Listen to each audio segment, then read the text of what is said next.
Hello, good morning, नमस्कार सभी साथियों को। पर्यावरण का गोल्डन पेपर नंबर 6 हल करेंगे साथियों। पूरे ही 30 क्वेश्चन है। कल नहीं डाल पाया था पर्यावरण का पेपर किसी कारणवश, लेकिन सुबह जो 6 बजे मैंने हिंदी का वीडियो डाला है आज, तो उसमें बोल दिया था कि 8 बजे आपके पर्यावरण का वीडियो आएगा। तो ये वीडियो पर्यावरण का आ चुका है 8 बजे, और 9 से 9:30 के बीच में आपके साइकोलॉजी का भी वीडियो आ रहा है। आज तीनों वीडियो सुबह ही जल्दी ही आएंगे साथियों। तो तीनों वीडियो को आप सुबह ही देख सकते हो 9:30 बजे तक, ठीक है। शुरू करते हैं इस वीडियो को। बहुत ही शानदार 30 क्वेश्चन देखने को मिलेंगे। तो पहला क्वेश्चन देख लेते हैं। आपके प्रश्न संख्या 1 है, वे बस्तियां जिनमें मकान एक दूसरे के पास बनाए जाते हैं तथा यह अधिकतर नदी घाटी के सहारे या उपजाऊ मैदान में होते हैं, उन बस्तियों को कहते हैं या वे बस्तियां कहलाती है? सहद बस्ती, प्रकीर्ण बस्ती, ग्रामीण बस्ती और इनमें से सभी। तो पहली चीज़ है पकड़ने के लिए कि भाई जिन बस्तियों में मकान एक दूसरे के पास बनाए जाते हैं, तो साथियों ग्रामीण बस्तियों में तो मकान बिल्कुल पास हो ऐसा कोई ज़रूरी नहीं है। ये आपका आंसर नहीं है। इसका सही आंसर है, इसको हम सहत बस्ती के नाम से जानते हैं साथियों। विकल्प नंबर आपका 1 सही है प्रश्न नंबर 1 में। नेक्स्ट प्रश्न नंबर 2 पे आते हैं। तो चलिए दूसरे क्वेश्चन को देखेंगे। पर्यावरण अध्ययन शिक्षण में आशु रचित उपकरणों का निर्माण कराया जाता है। इन उपकरणों का निर्माण बालक में निम्न में से किसका विकास करने के लिए किया जाता है? दैनिक समस्याओं के समाधान हेतु, सृजनात्मक शक्ति के विकास हेतु, अन्य विषयों में सहज संबंध हेतु, और इनमें से कोई भी नहीं। देखिएगा, पर्यावरण अध्ययन शिक्षण की बात की जा रही है। आशु रचित उपकरण, आशु रचित उपकरण क्या होते हैं साथियों? वह उपकरण जो कि एक तरह से यूँ कह सकते हैं जो छात्रों के द्वारा निर्मित किए जाते हैं, उन उपकरणों को हम आशु रचित उपकरण कहते हैं साथियों। तो ऐसा इसलिए कराया जाता है ताकि बालकों में सृजनात्मक शक्ति का विकास हो सके, क्योंकि उन उपकरणों का निर्माण बालक यदि स्वयं कर रहा है तो स्वयं निर्माण करना किस में आएगा? सृजनात्मकता में ही आएगा।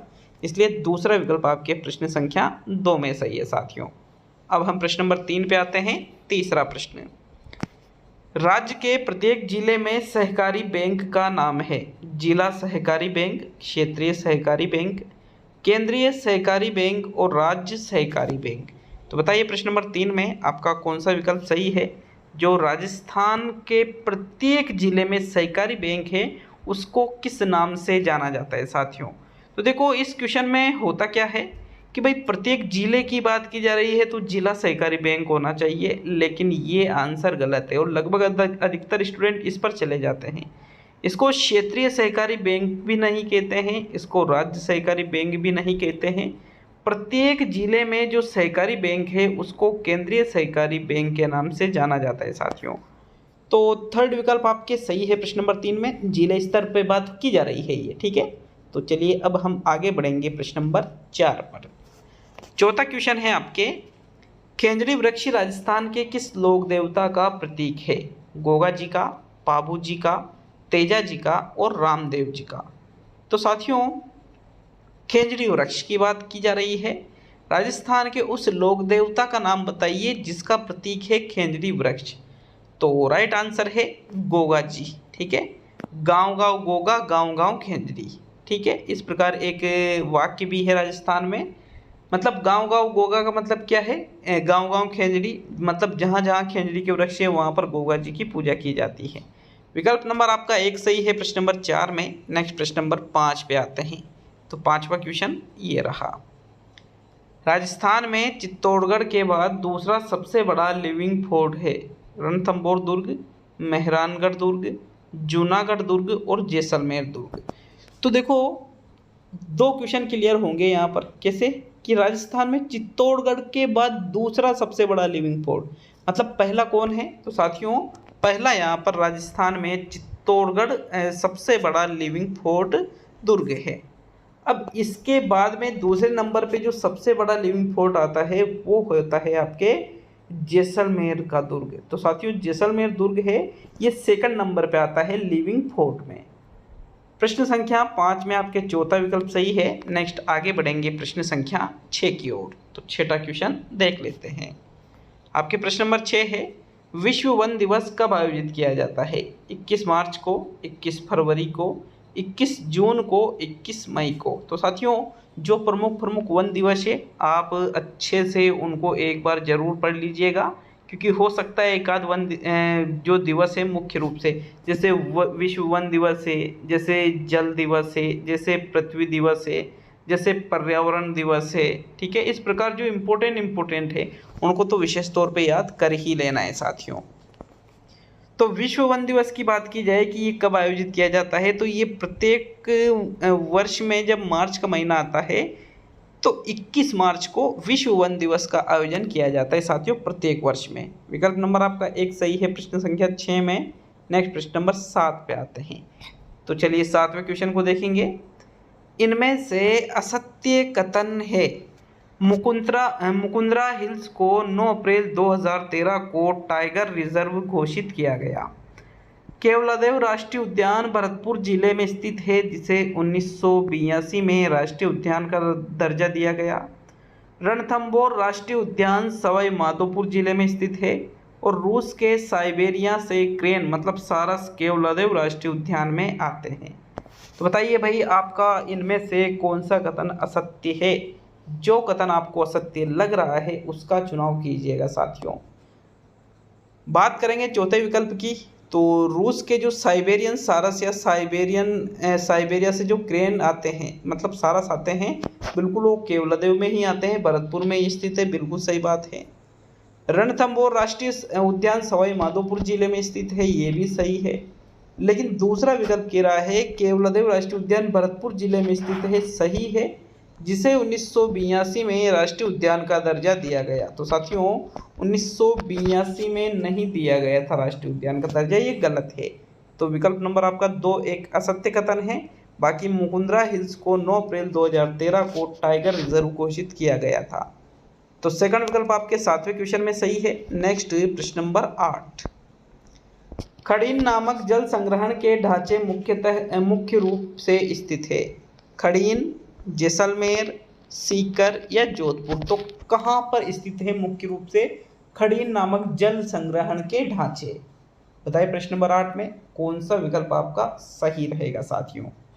तो देखो खड़ीन नामक जल संग्रहण के ढांचे मुख्य रूप से कहाँ पर स्थित है? राजस्थान के जैसलमेर में स्थित है साथियों। विकल्प नंबर आपका 2 सही है प्रश्न संख्या 8 में। पूर्णतः मरुस्थलीय इलाका है ये। तो चलिए नेक्स्ट प्रश्न संख्या 9 को देखेंगे। 9वां प्रश्न। पक्षियों को महत्व देने वाली चित्र शैली है। बूंदी शैली, जयपुर शैली, चावंड शैली और देवगढ़ शैली। देखिए प्रश्न संख्या 9 में राइट आंसर पक्षियों को जो महत्व देने वाली चित्र शैली है वो रहेगी आपके बूंदी शैली में पक्षियों को महत्व दिया गया है। विकल्प नंबर आपका 1 सही है प्रश्न नंबर 9 में। नेक्स्ट प्रश्न संख्या 10 को देखेंगे साथियों। तो 10वां प्रश्न। रेड डेटा बुक के संबंध में निम्न में से कौन सा कथन सत्य है? यह लाल वर्णकधारी पादपों एवं प्रणालियों की एक सूची है। यह उन वन्यजीव वनस्पति प्रजातियों के संबंध में आंकड़े प्रस्तुत करती है जो विलोपन से संकटापन्न है। यह उन जातियों के संबंध में आंकड़े प्रस्तुत करती है जो विलुप्त हो चुकी है। या यह उन पादपों एवं प्रणालियों की सूची है जो लाल सागर में विद्यमान है। तो रेड डाटा बुक का नाम तो लगभग मेरे हिसाब से सभी ने सुन ही रखा होगा साथियों। रेड डाटा बुक क्या होती है? इसमें उन वन्य जीव और वनस्पति प्रजातियों के संबंध में आंकड़े रखे जाते हैं जो कि विलोपन मतलब विलुप्त होने की कगार पर है, जो कम मात्रा में है, ठीक है, जो निकट भविष्य में विलुप्त हो सकती है। तो उसके आंकड़े रेड डाटा जो बुक है पुस्तक है उसमें होते हैं।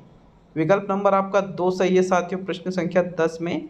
नेक्स्ट प्रश्न नंबर 11 को देखेंगे। तो चलिए 11वें प्रश्न की ओर। मनुष्य सर्वदाता रक्त समूह है। समूह ए, समूह बी, समूह ए बी और समूह ओ। तो साथियों सर्वदाता रक्त समूह का मतलब हुआ वह रक्त समूह जो किसी को भी रक्त दे सकता है, ठीक है, वो होता है सर्वदाता। तो जो समूह ओ होता है साथियों ये सर्वदाता रक्त समूह में आता है, जबकि समूह ए बी सर्वग्राही रक्त समूह में आता है। ये सभी से रक्त ले सकता है। ठीक है, विकल्प नंबर आपका 4 सही है प्रश्न संख्या 11 में। नेक्स्ट प्रश्न नंबर 12 पे आते हैं। तो 12वां क्वेश्चन देखेंगे, चेचक के टीके की खोज किसने की? पोलेंडर ने, एडवर्ड जेनर ने, माइसर ने और हैंसन ने। तो साथियों, चेचक का टीका, नाम तो सभी ने सुन ही रखा होगा चेचक का। इसके टीके की खोज जिसके द्वारा की गई है उसका आपको यहाँ पर चयन करना है कि भाई किसके द्वारा चेचक के टीके की खोज की गई थी साथियों।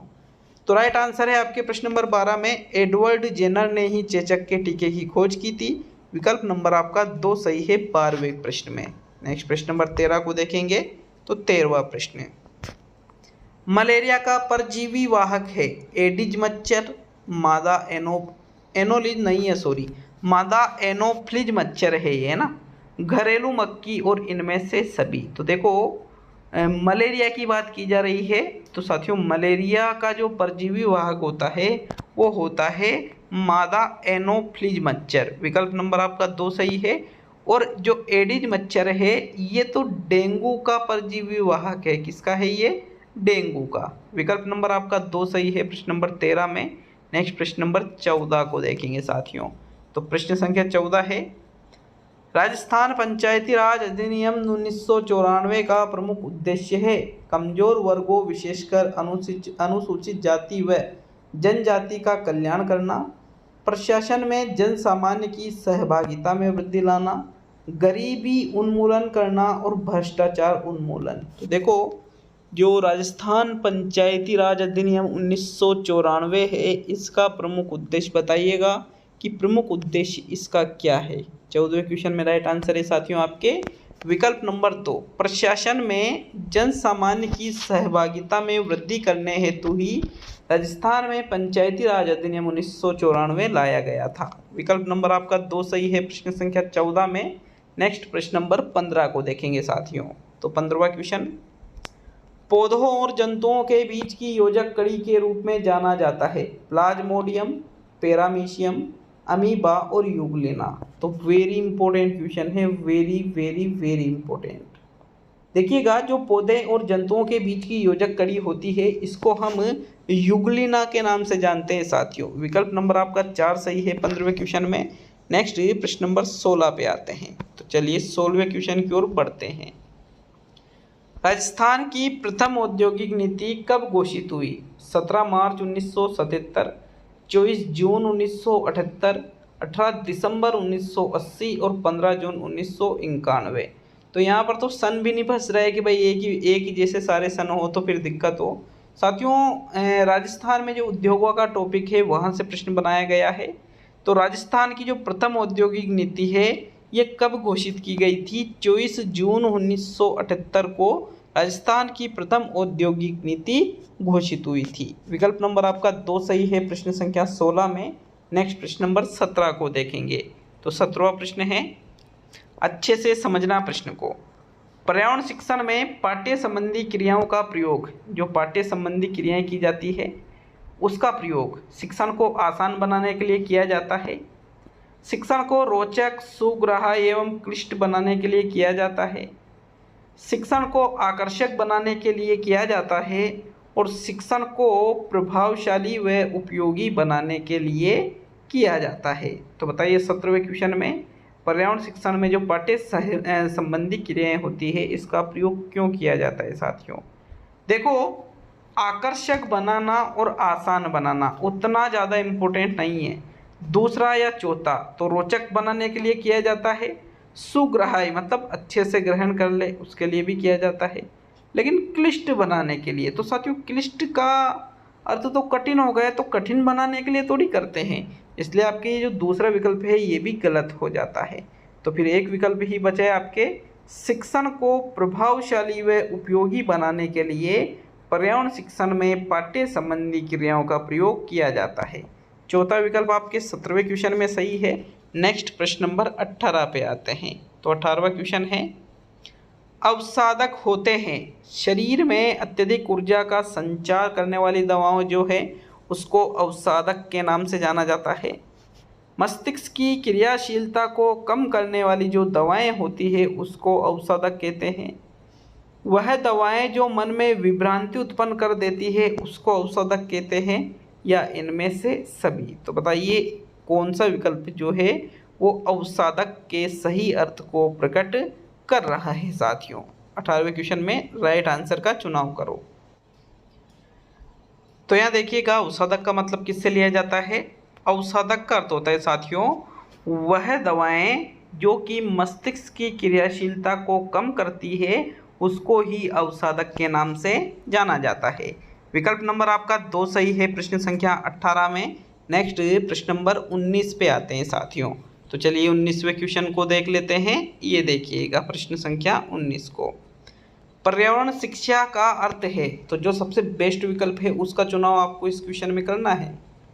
पर्यावरण के बारे में जागरूकता एवं कुशलता विकसित करना, पर्यावरण प्रदूषण को रोकना, पर्यावरण के संकट को पहचानना और पर्यावरण तकनीकी का विकास करना। देखिए बच्चों को जो पर्यावरण विद्यालयों में पढ़ाई जाती है, पर्यावरण की शिक्षा जो हम बच्चों को देते हैं, तो इसका सही अर्थ किससे लिया जाएगा साथियों। शिक्षा का सही अर्थ पूछा है पर्यावरण शिक्षा का। तो आपके इस क्वेश्चन में जो सही आंसर है वो रहेगा विकल्प नंबर 1, पर्यावरण के बारे में जागरूकता एवं कुशलता विकसित करना ही पर्यावरण शिक्षा कहलाती है। मतलब पर्यावरण के बारे में जागरूकता का मतलब यह है कि भाई पेड़ पौधे लगाओ, पर्यावरण को नुकसान मत पहुंचाओ, उसमें उस चीज़ में कुशलता विकसित हम कर लेते हैं तो वही पर्यावरण शिक्षा का सही अर्थ है।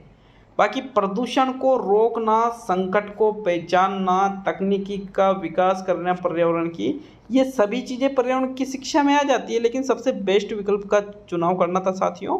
तो प्रथम विकल्प आपके 19वें क्वेश्चन में सही है। नेक्स्ट प्रश्न नंबर 20 पे आते हैं। 20वां क्वेश्चन देख लेते हैं। देश में पहली बार धूम्रपान पर प्रतिबंध कब लगाया गया। 2004 में, 2005 में, 2006 में और 2008 में। तो ये इतना ज़्यादा इम्पोर्टेंट क्वेश्चन है, इसमें क्या करते हैं हम 2008 कर देते हैं, जो कि गलत है।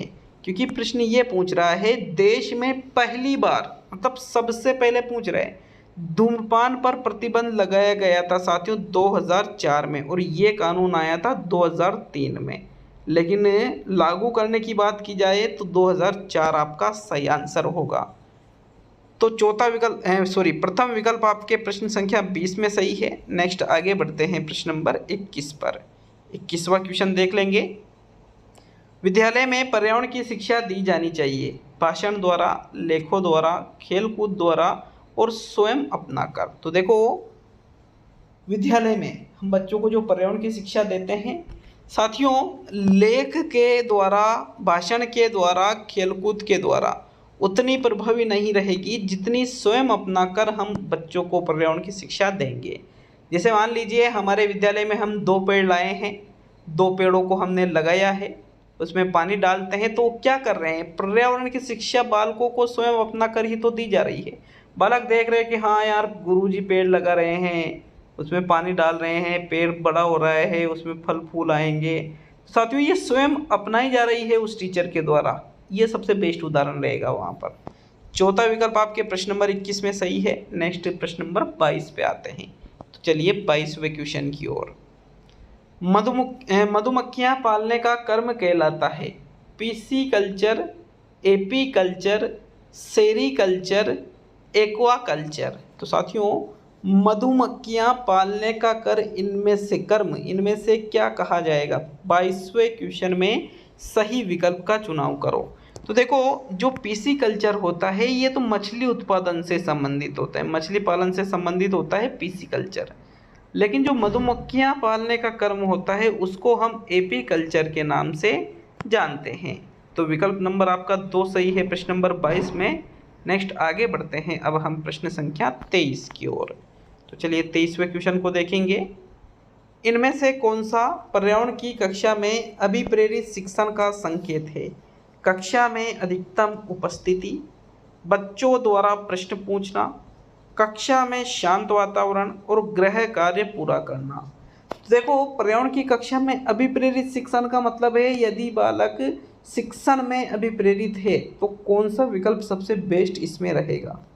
देखो अधिकतम उपस्थिति शांत वातावरण, गृह कार्य पूरा करना, ये चीज़ अभिप्रेरित शिक्षण का संकेत नहीं है। अभिप्रेरित शिक्षण का संकेत है बच्चों द्वारा प्रश्न पूछना। अगर बच्चे आपसे कक्षा में प्रश्न पूछ रहे हैं तो मतलब वो उत्तर जानना चाहते हैं, अभिप्रेरित है वो सीखने के लिए। दूसरा विकल्प आपके 23 में सही है साथियों। नेक्स्ट प्रश्न नंबर 24 पे आते हैं। तो चलिए 24वें क्वेश्चन की ओर बढ़ते हैं। भारत में बहुविवाह हिंदू विवाह अधिनियम किस वर्ष में लागू हुआ? 1955 में, 1980 में, 1962 में, 1972 में। तो बहुविवाह हिंदू विवाह अधिनियम होता क्या है?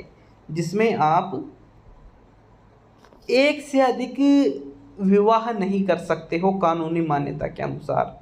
साथियों विकल्प नंबर आपका जो 1 है वो सही रहेगा। भारत में बहुविवाह हिंदू विवाह अधिनियम 1955 में लागू हुआ था। विकल्प नंबर आपका 1 सही है 24 में। नेक्स्ट प्रश्न नंबर 25।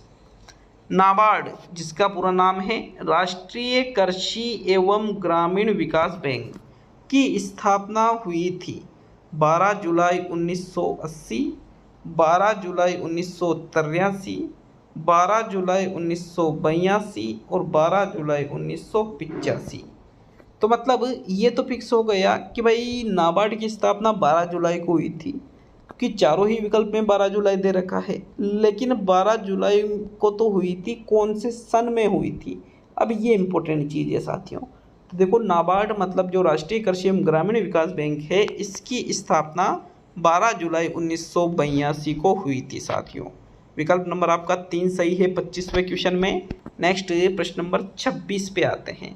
तो 26वां क्वेश्चन है, जल में घुलनशील विटामिन युग्म है विटामिन बी और सी, विटामिन ए और डी, विटामिन ए और ई और विटामिन डी और के। तो देखो जल में घुलनशील विटामिन यहाँ पर बताने हैं। अब यहाँ पे साफ पता ये भी चल रहा है कि भाई इनमें से एक ऑप्शन ऐसा है जो जल में घुलनशील विटामिन वाला है। तो मतलब 2 तरह के विटामिन जल में घुलनशील होते हैं। कौन कौन से होते हैं देख लेते हैं साथियों। जो विटामिन बी और सी है ये दोनों ही जल में घुलनशील विटामिन होते हैं। तो विकल्प नंबर आपका जो 1 है 26 में यही सही आंसर है साथियों।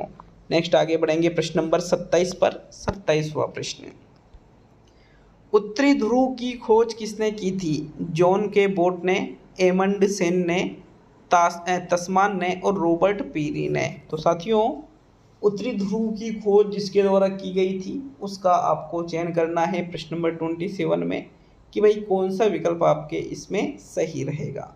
तो देखो उत्तरी ध्रुव की खोज की बात करें तो ये खोज रॉबर्ट पीरी के द्वारा की गई थी साथियों। विकल्प नंबर आपका 4 सही है 27 में। नेक्स्ट प्रश्न नंबर 28, किस आकाशीय पिंड को पृथ्वी का पुत्र कहा जाता है? शुक्र को, बुध को, मंगल को और चंद्रमा को। तो पृथ्वी का पुत्र किसको कहा जाता है साथियों? देखो ऐसा माना जाता है कि जो चंद्रमा है ये पृथ्वी का पुत्र है। कैसे है? क्योंकि चंद्रमा को ये माना जाता है कि चंद्रमा पृथ्वी का ही एक अंश है। पहले चंद्रमा नहीं हुआ करता था, लेकिन कोई एस्ट्रोनॉट या अन्य कोई चीज़ टकराई होगी तो उससे क्या हुआ साथियों, पृथ्वी के टुकड़े हुए जिससे एक टुकड़ा चंद्रमा बना। तो ऐसा माना जाता है कि भाई जो चंद्रमा है ये पृथ्वी का पुत्र है। विकल्प नंबर आपका 4 सही है 28 में। अब आज का सेकंड लास्ट मतलब 29वां क्वेश्चन देख लेते हैं। लेकिन वीडियो अच्छा लगे तो वीडियो को एक लाइक जरूर करके जाइएगा साथियों।